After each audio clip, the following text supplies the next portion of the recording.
Oh my god.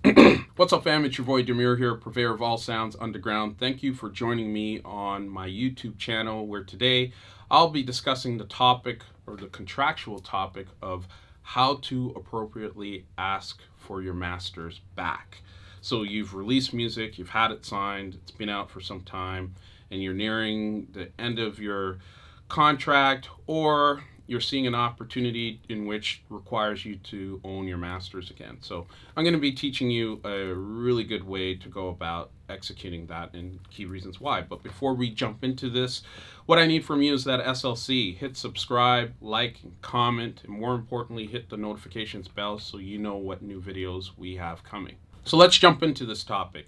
I'm recently going through this process of asking labels that I previously released on for the honor and privilege to own my masters again. But all kidding aside, it's a very important thing that, if not handled delicately, could just go completely sideways, and a lot of people could leave the conversation feeling butthurt about the whole thing, when really it's unnecessary if you just follow these key steps and the reasons why you should be doing this. So, first and foremost, it's all about the framing. So for me, I want my masters back from the earlier parts of my career because it will allow me control. What I've been running into a lot lately is I'd release a project, and then an older label that I gave some music to then releases, the old project once again. And unfortunately, what happens is it takes attention away from my current release, which is not really fair when you think about it, because I've grown, moved on as an artist, and I want more emphasis to be on my current work. The other reason why I want to start owning my masters again is just to be able to profit from it.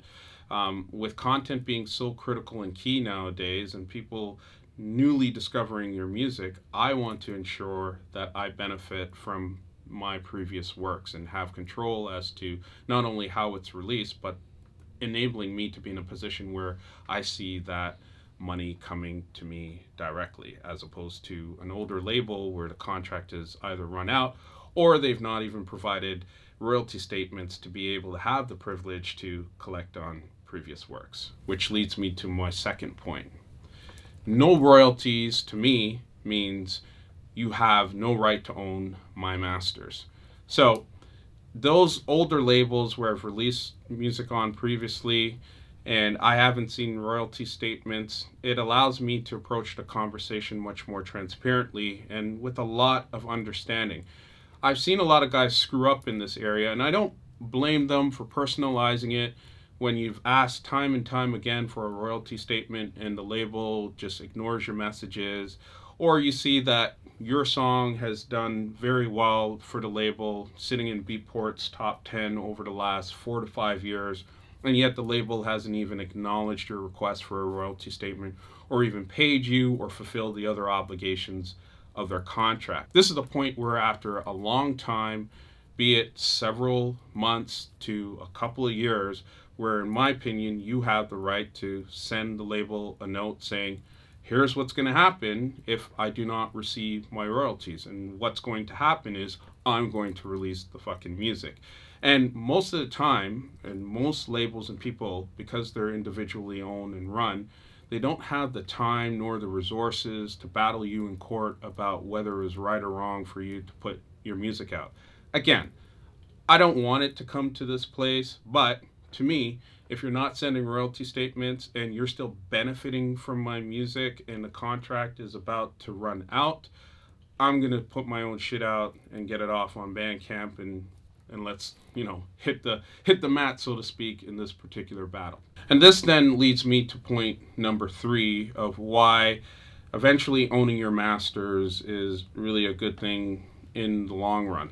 So when you're dealing with contracts with those particular terms, I highly encourage creating a clause whereby if the label does not consistently send you royalty statements, so let's say after 2 times of a due period they haven't sent you a royalty statement, the masters will automatically default back to your ownership.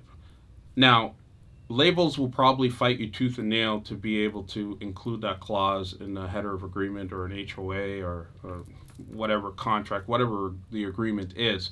They'll probably fight you on that, but again, this allows for leverage in the conversation of whether or not perpetuity is the right thing. I could say I've only signed a couple of perpetuity contracts, and it's music that, while I love it a lot, is so early in my career, I've just let that go. However, when I'm in new negotiations and the term of perpetuity comes up, I throw that clause out. And sometimes it does indeed result in talks collapsing where both parties walk away from it. But I feel pretty good about that position because at least I still own the music. And eventually, when I end up signing it and putting it out, whether I do it myself on my own label, Purveyor Underground, or with another reputable label that's open to that sort of clause, it tells you just how committed they are to treating their artists fairly. And there you have it. If you're interested in understanding terms like perpetuity and other common terms used in contracts, I did do a previous video on the topic, and you can check it out right here. Until then, please make sure you've hit subscribe, you liked and commented. I usually respond to comments within 24 hours of posting these videos, and more importantly, hit the notifications bell. Much love and respect to you, and good luck in your journey. Peace.